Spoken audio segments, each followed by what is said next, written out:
oubliés de la réunification. Gilets jaunes, Brexiteurs. Depuis quelques années, la colère gronde. Le détonateur, c'est souvent « Où va l'argent de mes impôts ?» La plupart des gens ne comprennent pas l'imposition. Ils s'en plaignent et veulent toujours qu'elle baisse. Ils ne savent pas à quoi elle sert.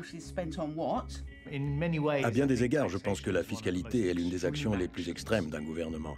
Mais c'est aussi la définition du gouvernement, car sans imposition, il n'y a pas de gouvernement. Une défiance de plus en plus marquée oppose les citoyens à ceux qui les gouvernent. Et l'impôt est au cœur des conflits.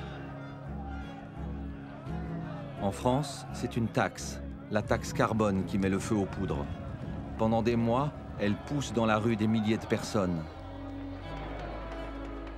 Une population qui se sent oubliée, reprend la parole et découvre la force du collectif. Vous ne nous écraserez pas. Vous pourrez en faire tomber quelques-uns, mais le peuple ne se laissera pas maltraiter indéfiniment. Sur les ronds-points, les Gilets jaunes réaniment le débat démocratique et se réapproprient les symboles des révoltes fiscales du passé.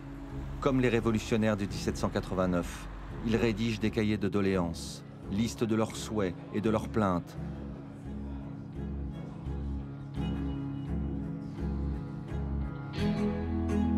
« 400 000 pages, archivées dans les départements de France et destinées à leurs représentants. » Les gens ont peur d'utiliser ce terme « révolution », mais pour moi, on est en début de révolution.